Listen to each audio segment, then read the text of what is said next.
What a headshot! What a head! How's it, guys? This is Dayvy, FPL, and welcome back to the Fantasy Premier League video here on my channel. Now in this video, I'm going to be showing you guys my free draft for the upcoming blank game week 30. So with any draft, lots of requests over on my Twitter DMs, my YouTube comments, and as I always say with these draft videos, they're super relevant to those of you guys on the chip, but as well as off the chip. The reason I'm saying that is that if you guys are using free transfers and hits to prepare for blank game week 30, this video will at least give you guys some players to target. At the start of this video, I'll also be giving you guys some indications and some thresholds to answer the question, should you guys free it or not, and hopefully that insight helps you guys reach a conclusion. Then towards the end of the video, I'll be giving you guys my free draft that covers a nice 3-4-3 formation with some nice differentials as well. So that's something you guys are interested in. Sit back, relax, and let's get straight into it.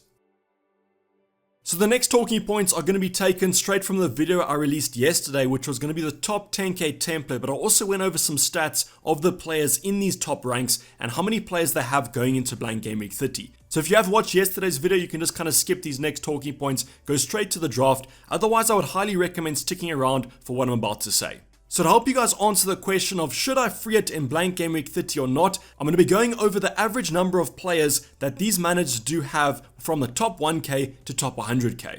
Now the reason I'm going to be doing this is just so that I show you guys what the average manager has, and therefore you guys can see if you have less or more players, and therefore that will help you understand should you free it or should you not. Now I want to give you guys my bias first of all, just because I've been quite a big advocate for not free hitting in blank game week 30, and you guys will see when we talk about the free hit draft, chances are you probably have most of the big hitters and the captaincy options, and therefore I believe that the upside for this blank game week, considering the fact that there's only 4 fixtures and 8 teams going ahead in this upcoming game week, I feel like the gains for this upcoming game week aren't that high, and therefore I would probably save the free hit for either blank/double game week 33 or double game week 36 or 37. But obviously if you guys are going into this upcoming game week with only 2 players with fixtures, then obviously you should probably free it, but I think for the average FPL manager, they probably have most of the good players. But now going on to the actual talking point and going from the top 1k, top 10k and top 100k, I'm going to be going over the options and the players that these managers do have for blank game week 30. Now I'm not going to be going over the total options. What I actually did was I went over to livefpl.net and I also subtracted the ownerships of Luca Digne and also Jared Bowen, as both those players are basically out for this upcoming game week. So in terms of the top 1k, the top 1k is 8.42 players. I'm going to round that down to about 8 players, but you can also take that as about an average of 8.5, which is actually relatively high considering the fact that no free transfers and hits have been taken yet. So I think 8 players was the threshold or criteria for me to decide whether to free it or not. I think if you guys can get to about 8 players, 7 players to 9 players, that's perfectly fine heading up into this next game week, as I think you should get most of the good players. Now extending that to the top 10k to give you guys some more variation, you can see that this number drops to about 8.41, so on average about 8 players in these teams that have a fixture in blank game week 30, minus Luca Digne and Jared Bowen. So yet again, another 8 players here shows you how well prepared most managers actually are for this upcoming game week. But as I said in the prior video, this might be because most managers in the top 10k have used the wildcard pretty recently. Heading on to the top 100k, this number drops yet again to 7.7, but still around that 8 player mark. And that's why I want to offer you guys the conclusion that if you can get to about 7 to 9 players with either one hit or a free transfer, I would probably save the free hit, and anything below 7 players, I would consider using the chip. So now that we've answered the question, should you guys free it or should you not, I then wanted to do a little bit more of a deeper dive and do a team analysis of what options or what teams these managers do own. So the 8 teams playing in blank game week 30 are going to be Spurs, Arsenal, Wolves, Aston Villa, Leeds, West Ham, and then finally Leicester and Brentford. Now what I then did was I went over to the top 10k and top 100k, and then I got the average players per team owned within these 2 rankings. So starting off with the top 10k, you can see that the most highly owned players or teams are going to be Spurs and then Arsenal with an average of 2.4 players, and that drops off to Wolves with 1.6. Aston Villa, the last team with an average of more than 1 player with 1.2, and then we have Leeds with 0.7, probably because of Rafinha, and then West Ham and Leicester with 0.1. Now the team I also want to highlight here are probably going to be those last 3 teams. You have West Ham, Leicester and Brentford, just because they're so lowly owned within managers that haven't activated the free hit. Moving on to the top 100k, most values do drop. We see Spurs dropping to 2.3, Arsenal to 2.2, but most of the stats stay relatively around the same mark. So going back to those three teams of West Ham, Leicester and Brentford, the reason I want to highlight these three teams is I do feel like on a free hit, although you guys want to go quite safe, I think that you guys have to go for some differentials. And these three teams are going to offer the differentials that I think you guys should go for. The reason I don't really like the free hit is, as I mentioned earlier on, I don't think the gains are that high for a blank game week, especially because most of us do own Arsenal and Spurs assets due to that double game week in double game week 29. Wolves assets and Villa assets as well as Leeds are pretty popular, but then I think Leicester and Brentford are quite lowly owned. So my recommendation would be that you guys have to go for some of these assets. If you think Brentford are going to score, I would go with an Ivan Toney. If you think that Leicester will keep a clean sheet, maybe go for Pereira or Thomas. If you think both teams will score, maybe go for also a Leicester attacker and a Brentford attacker. But I do think you have to get some differentials here and there to differentiate yourself from the non-Fred users. I think because there's so few fixtures happening in blank game week 30, I would go over and do my predictions. I would see what you guys are expecting from an Arsenal versus Villa. If you're expecting a goal fest, maybe fit in a full Coutinho, maybe an Ollie Watkins or Danny Ings. If you think it's going to be an Arsenal clean sheet, go for one of their defenders. But it's really hard to kind of navigate this game week with how few fixtures there are.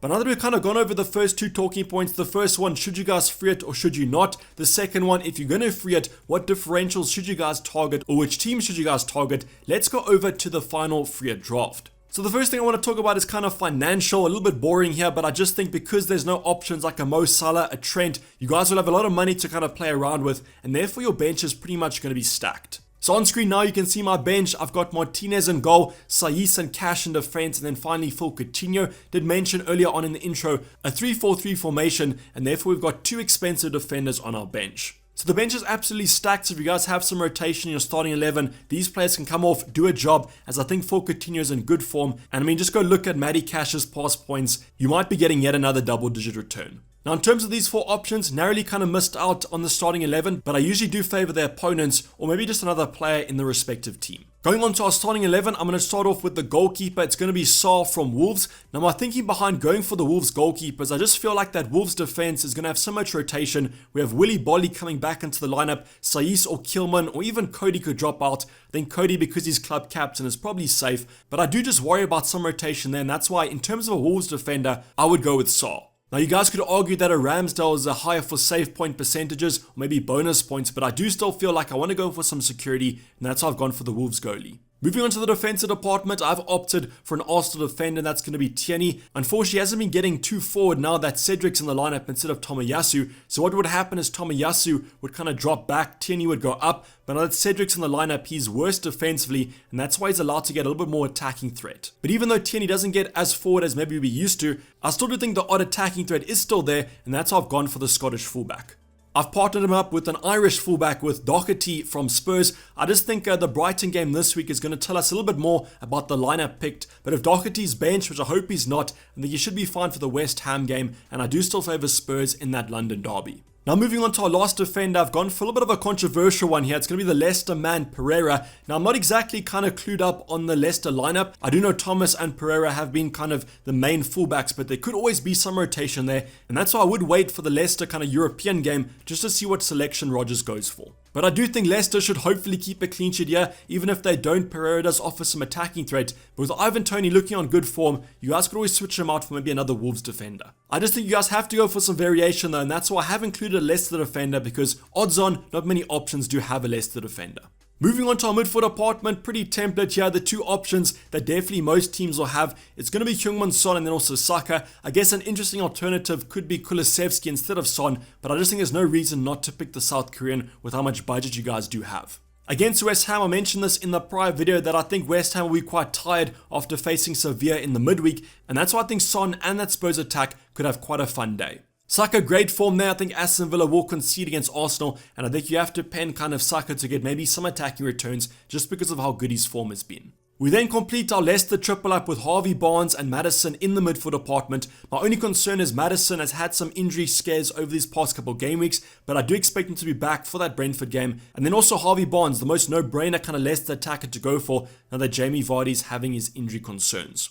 I do favour these two, but you could always sub one out for Tielemans. If Jamie Vardy's not on the pitch, Tielemans will be on penalties, which could be one of those bonuses to him. I think you have to favour Leicester against Brentford. I think they will definitely score, and hopefully Harvey Barnes and Maddison are involved with either an assist or a goal. Now the last department to go over is going to be the forward department, which is definitely the most template part of this kind of free draft. Harry Kane, Raul Jimenez and Lacazette have been basically on every free draft I've seen, and also pretty much in most people's original teams, so that's why I think you have to go a little bit safe here and go for the popular options. Harry Kane would be my captaincy option of choice just because, as I mentioned with Heung-min Son, West Ham are probably going to be quite tired from that Sevilla game, and combining that with Harry Kane's form is going to be the perfect captaincy option in my opinion. Now going on to Raul Jimenez, I think the Mexican is probably the one forward that you could rotate. I mean, if you guys want to fit in a Daka, that could also be a case, and Iheanacho as well, or maybe even Ivan Toney. But I think just with that Leeds game, Wolves should score on that one, and I do favour Raul Jimenez to start and hopefully get some attacking returns. Finally, Lacazette getting a penalty on the weekend. Would monitor the minutes against Liverpool on Wednesday just to see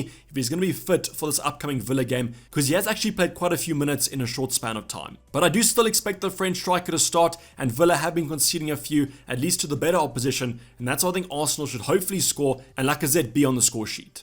So overall guys, this free draft is pretty template. I've tried to add some flavor here with the triple up of the Leicester options just to kind of get those differentials in here, but I think most options are going to be pretty template just because there's no fixtures to kind of go for. Let me know in the comments down below, what you guys freeing what the current free draft is going to be, and do you think your draft's better than mine?